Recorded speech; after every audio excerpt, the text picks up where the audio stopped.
Бүгінгі тікелей эфиріміз қысқа нұсқа болады. Себебі түстен кейін біздің тағы да кездесуіміз, сөйлесуіміз бар.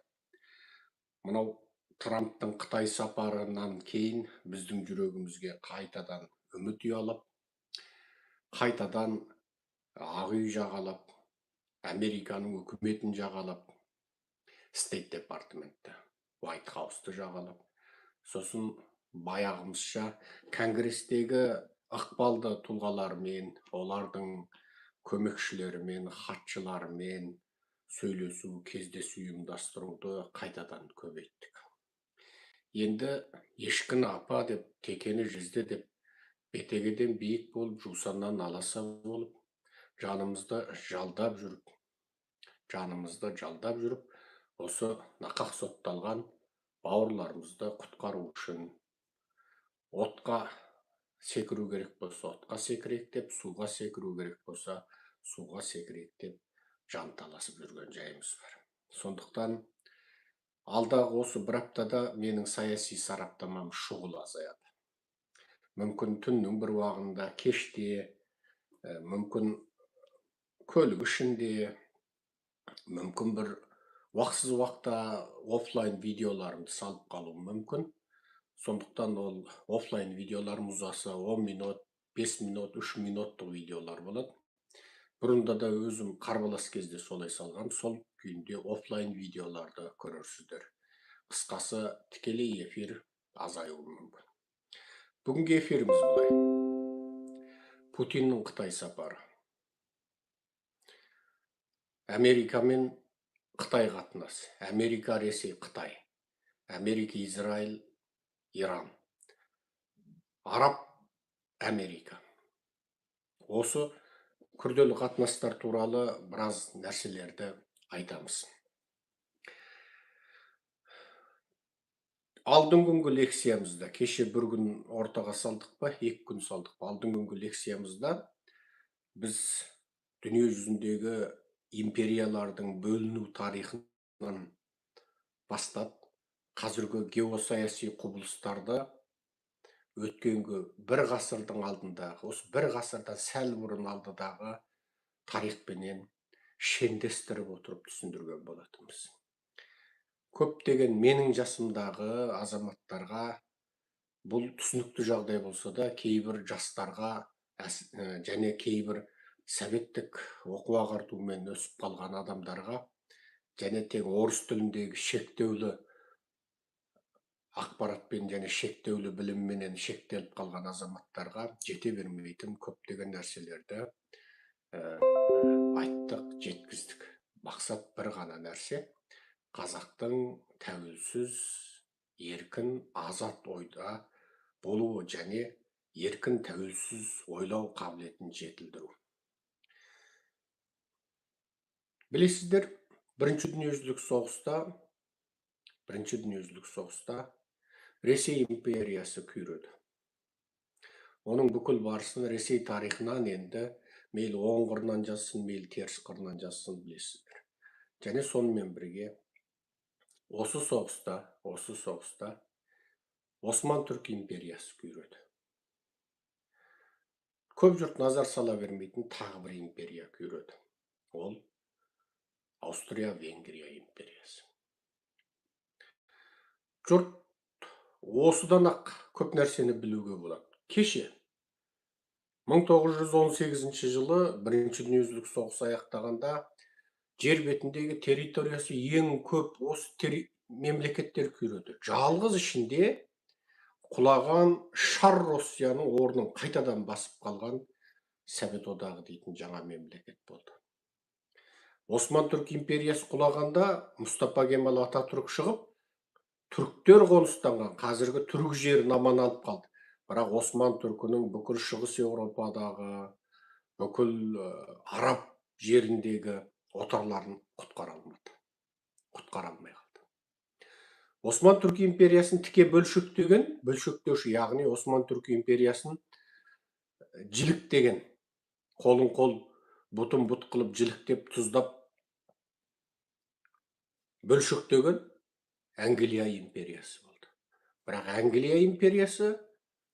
өзінің орнын сақтап қалды.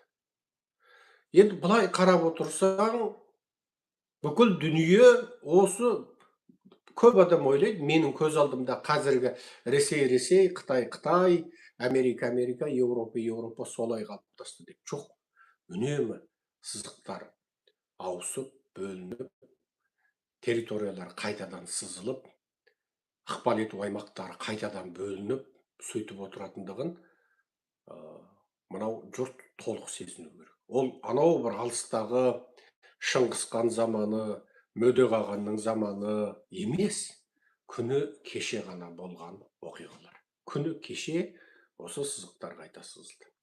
Аустрия-Венгрия империясы неге бөлінді?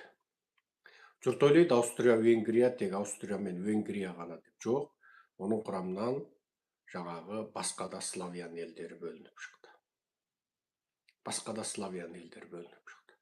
Сөйтіп, жаңағы кейінгі Шығыс Еуропадағы славян елдерінің қалыптасуына негіз қалады. Бірақ сол славян елдері Аустрия-Венгриядан бөлініп шыққаныменен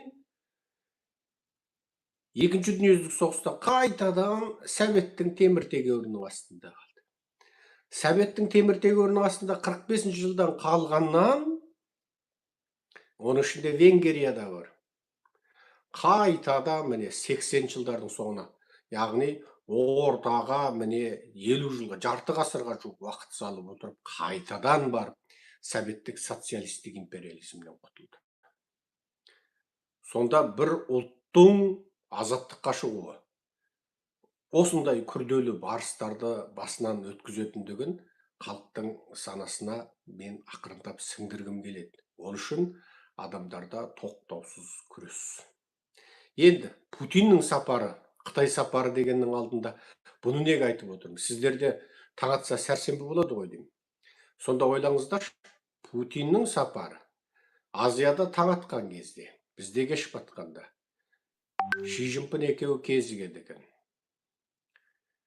Трамптың ұшағы Пекиннен ұшып үлгірмей жатып, Ресейдің дайындық жасайтын ұшақтар алдын ала келіп, ол да тура Трамптан үйрене қойған. Орыстар маймыл ғой, біреуге еліктегенді сұмдық еліктегіш. Олар да сол ауыр жүк ұшақтарыменен Пөтеннің жаңағы бүкіл затын көтеріп, күні бұрын дайындалып келіп, олар да сөйтіп жаңағы жан таласып, осындайда Трамптан кейінгі әлемдік үлкен геосаясаттағы бір бүкіл адамзаттың тағдырын ұстап отырған Пөтенжан деген бір тұлға келеді дегендей, бүкіл Ресейдің медиасы өліп өшіп жазғанымен, бір қызығы, Қытайдың медиалары өте салқын.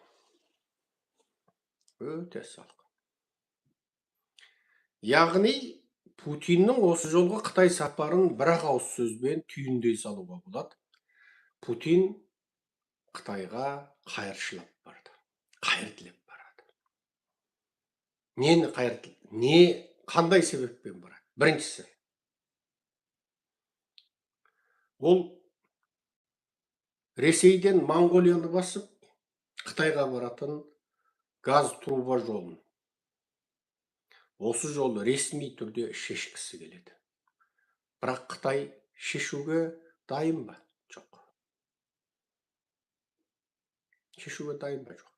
Ал Путиннің келетіндігі туралы Қытай бұрынғыдай жан таласып, мысалы, былтырдың өзінде Путин баратын кезде Қытай деген әлемдік геосаясаттағы Қытайдың сенімді серіктесі, алып елдердің одақтастығы деп, алып елдерді, Қытайды да алып ел деп өздерін, бұлар соңғы кезде Ши Цзиньпиннің кезінен бастап, бұлар бір алып дейтін сөзбенен ауыра бастады. Яғни қытайлық империализммен, қытайлық шовинизммен ауыра бастады.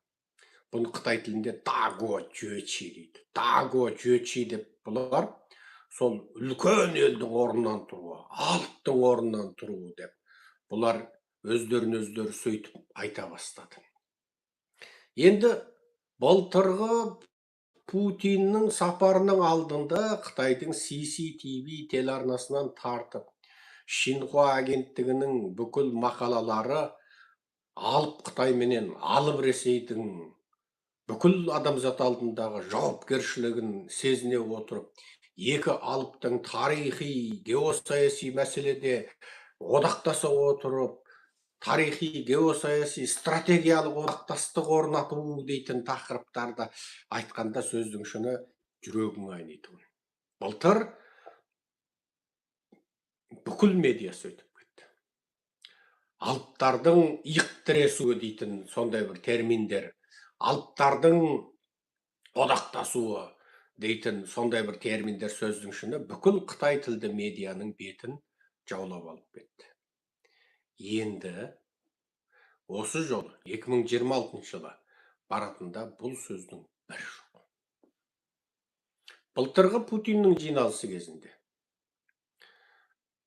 Қытайдың нөмірі бірінші баспасөз спикері, қазір мәнсабы өсіп министр дәрежелі кадр болған Хуа Чуньюн айтқан болатын. Оны бүкіл шетелде Қытайдың нөмірі бірінші суайты деп айтады. Аузы мұрны қисаймай тұрып, ақты қара қып, қараны ақ қып айтатын осы әйел Қытайдың нөмірі бірінші жаңағы суайты болады. Ол бейне Пөтенжанның анау кім сияқты, Захарова, сосын анау түлкі сияқты кім еді, әне біреу. Анау түлкі сияқты орыс бар ғой, анау мұрты бар еркек. Соған келетін, атын немене дейді, иттің баласын. Ұмытып отырмын. Соған келетін. Бұл Хуа Чуньюн. Ал осы жолы бір үшінші әлде төртінші дәрежелі баспасөз хатшысы шықты да, Песков, орыстың қысасы, Песков болатын. Хуа Чуньюн айтқан. Биыл бір елеусіз бір айтты. Білесіздер, Қытай деген ұзақ жылдық феодалдық ел, онда тіпті өлген адамның еңбегін жазуда да оған артық баға беруге қатты қарсы болады. Өліп қалған Қытайдың құлыптасына жазатын жазудың өзінде олардың қатаң ережелері бар, тәртіптері бар. Өліп қалған мысалы, сол Қытай мемлекет үшін өлген батырға атақ беретін кезде оған айтылатын мадақ сөздің әрбіне дейін саналады. Бізде айту, динозаврды ұрып жыққан батырды да батыр дейміз, түйені ұрып жыққан батырды да батыр дейміз, биен ұрып жықса да батыр дейміз, ең соңында тауықпен алысып, тауықпен жекпе-жекке шығып, тауықты өлтірген болса да батыр дейміз. Әйді өлгеннен кейін қазақтың барлығы жаңағы керемет болады. Былай қарасаң, бәрі өлген, бәрі бірдей. Бірақ анау динозаврды жеңді, анау түйені жеңді, анау биені жеңді, анау бір қоразды жеңді. Айырма жоқ қой біздің қазақта. Қытайда соның әрбір сөзіне дейін нетеді. Әрбір сөзіне дейін. Бұл боларда қатып қалған феодалдық ереже тәртіп тастай қатаң. Сондықтан бұл жерде Путин келген кезде Қытайдың баспасөз хатшысының бұл Путиннің Қытайға 25-ші сапары деген сөзді айтуы, бұл Путиннің Қытайға 25-ші сапары деген сөзді айтуы, Путин келмей жатып оның құлақ шекесінен ұрған жұдырықтай болды. Яғни Путин әлі келмей жатқан кезде жұдырықпенен тура тұмсықтан ұрып оның мұрнын қанатқандай болды. Бұл не деген сөз? Бұл Қытайдың Путинге деген көзқарасын ашып көрсетіп отыр.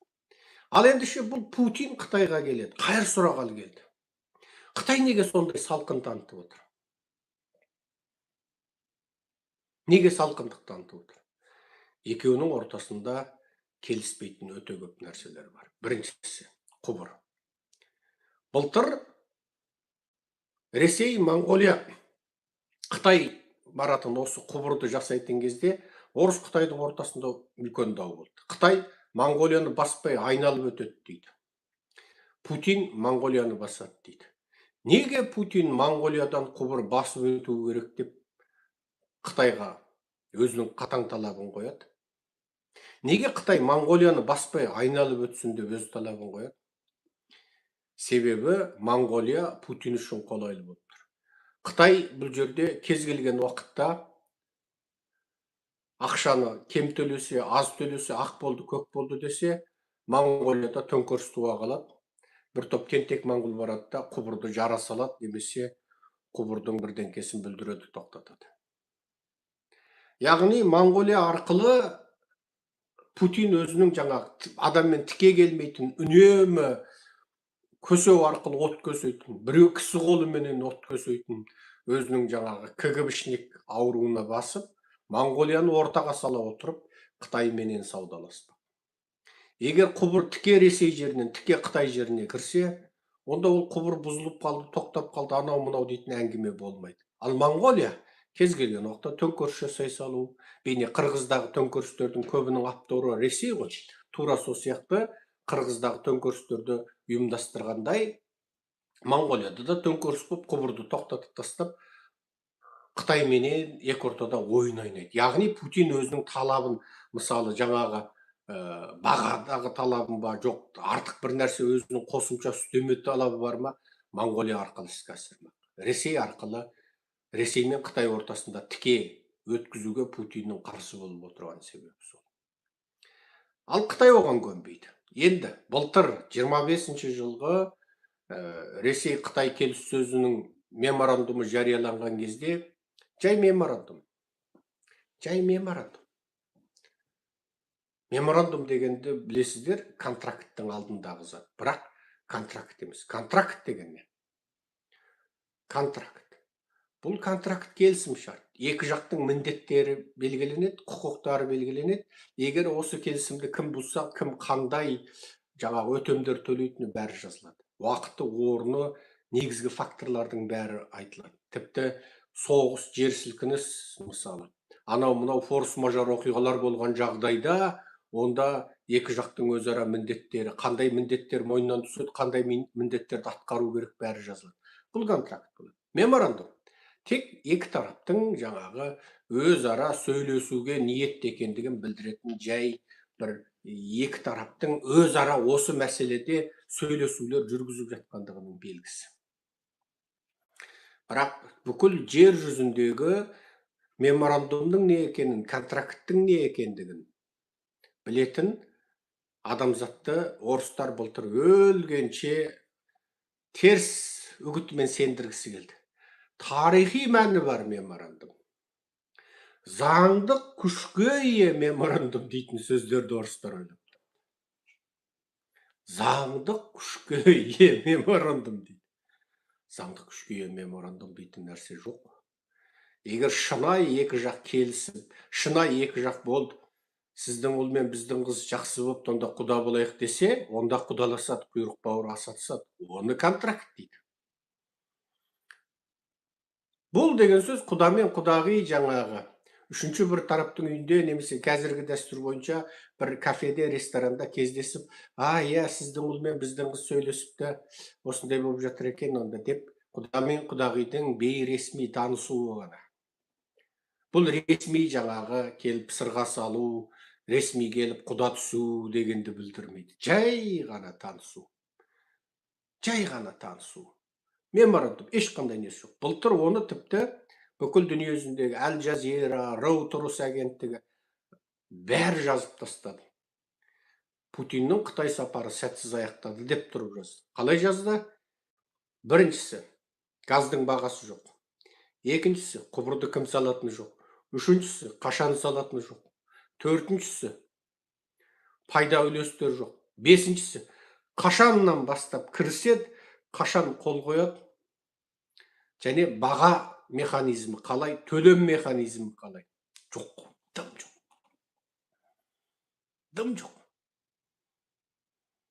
Ештеңе жоқ. Ол қалай контракт? Енді Пөтенжанның осы жолы өңкөң етіп Қытайға келгендегі мақсаты осы құбыр мәселесін шешу. Бұл жолғы Пөтенжан былтырғы Пөтенжан емес. Енді ол Қытайдың қандай талабына да көнуге дайын. Әкеңді көрінен қазып алып кел десе де Путин көнуге дайын. Неге? Кеше ғана Москвада аузы-мұрны қан жоса болды. Москвадағы өрт дегенің енді бүкіл жер әлем көргендей өрт болды. Шереметов алаңына дрондар құлады. Орыстардың өзі 556 мәрте дронды қағып түсірдік деді. 556 мәрте. Бұл деген нені білдіреді? Москва соғыс алаңына айналды. Тіпті шетелдік баспасөз Зеленскийдің сөзін алып, соғыс шыққан жеріне қайтып оралды деп жазды. Соғыс дейді, шыққан жеріне қайтып оралды дейді.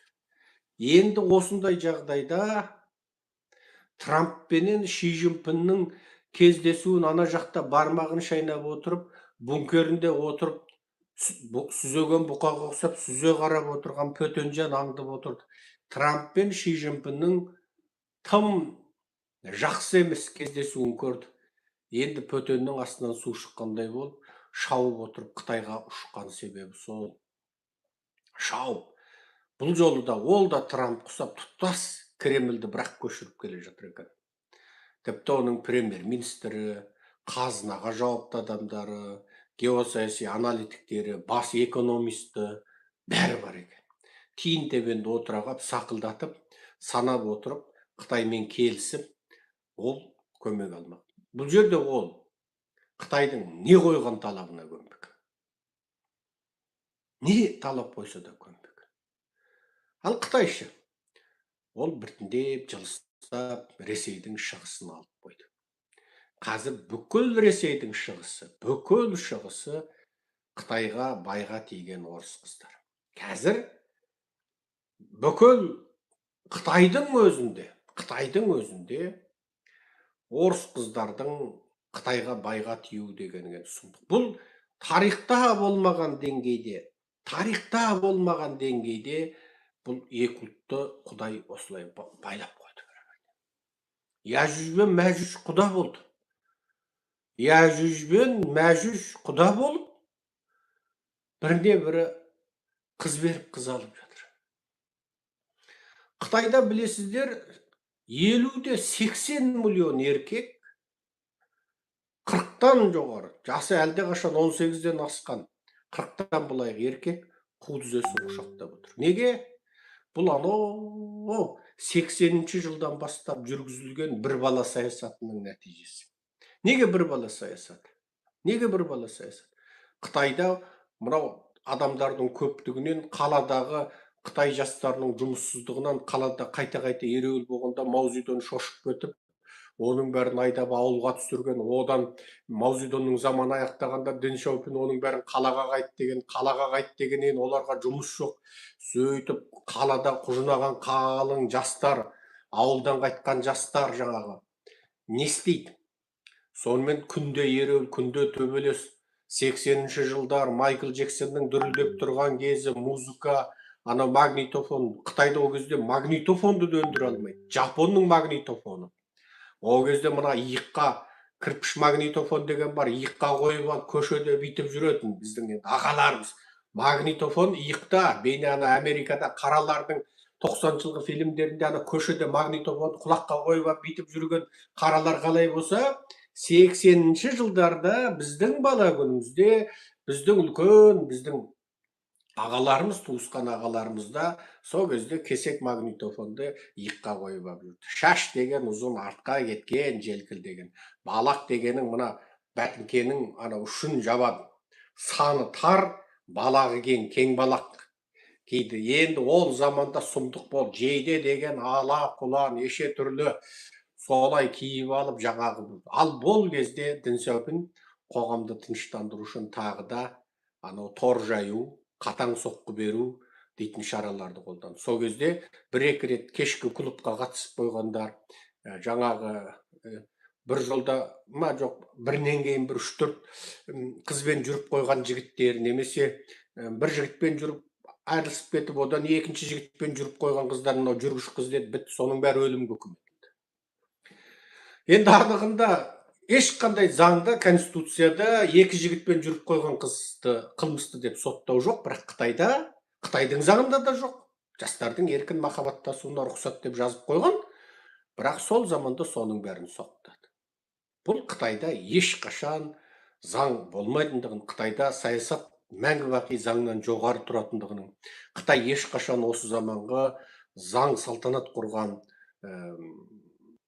мемлекеттік құрылымды жасақтай алмағандығын, әлі де патшалық, әміршілдік, феодалдық жүйеде жатқандығының бір дәлелі осы. Енді сол кезде, мысалы, сол Қытайды Америка құтқарып қалды. Америка құтқарып қалды. Енді қарап отырсақ, ол тарих қайталанып жатыр. Қайталанып жатыр. Сол кезде жаңа Қытайда қайтты, адам шошып кетті. Дэн Сяопин шошып кетті. Бала тууды шектеу керек деді. Содан бір бала саясат жүргізді. Бір бала бүкіл қатаң жүргізді. Жоспарлы туыт мекемесі дегенді құрды. Еркек пен әйел үйленгеннен кейін бала алуға рұқсат дейтін куәлік алатын болды. Жүкті болуға рұқсат дейтін куәлік алатын болды. Әйел деген арнайы бір докторханада тіркеуде тұратын болды. Босануға рұқсат деген. Ол әйел қайда жүрсе сол куәлікті алып жүру керек. Алда жалдана бақылайтын мекеме ол әйелді жолдан ұстап алғанда жаңа үш куәлігін алып шықпаса, оны сол киімнің сыртынан жуан уколды киімнің сыртынан ұра салады, бітті. Қарынның тұсынан ұрып жібереді. Болды, бітті, бала түседі. 3 күнде, 1 аптаның ішінде бала түсіп болады. Сондықтан Қытай деген сөз, Қытай деген сол кезде бір бала саясат болды. Ал Қытай деген феодалдық ел. Феодалдық ел.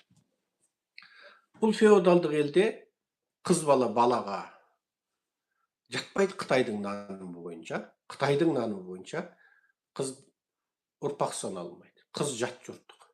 Ұл ғана ұрпақ. Содан қайтты, Қытайларың алды да жаңағы дәрігерлермен келісіп, қыз бала болса іштегі бала жасанды жолмен түсік тастатты да, ұл бала болса ғана оны дүниеге әкелді. Содан Қытайда қазір Сөлкіл деген қалың еркек.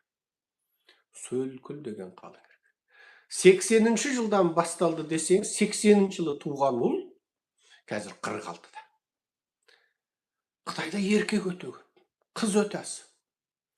Содан енді бұл Сөлкіл деген еркектерге қайтты, орыстың қызы. Орыстың қызына енді костюм шалбар кигізіп қойсаң, маймылға да тие береді ғой орыстың қызы. Костюм шалбар кигізіп қойсаң, маймылға да тие береді, еркек болса болды. Білесіздер ғой орыстың қызын енді. Бүкіл Африканы былғап, бүкіл Азия, бүкіл Араб, бүкіл түрік, орыс қызының бренд қыз екендігі, ең арзан, ең қолжетімді, жезөкшелікте бүкіл дүниеге даңқы шыққан кезі де осы Совет құлағаннан кейін болды. Енді қазір осы Яжуж бен Мәжуж құда болып, Қытайдың құдізесін құшақтаған қалың сұр бойдақтарына орыстың еркегі соғыста қырылып қалған, жігіті соғысқа барып өліп қалған, қалың байсыз қалған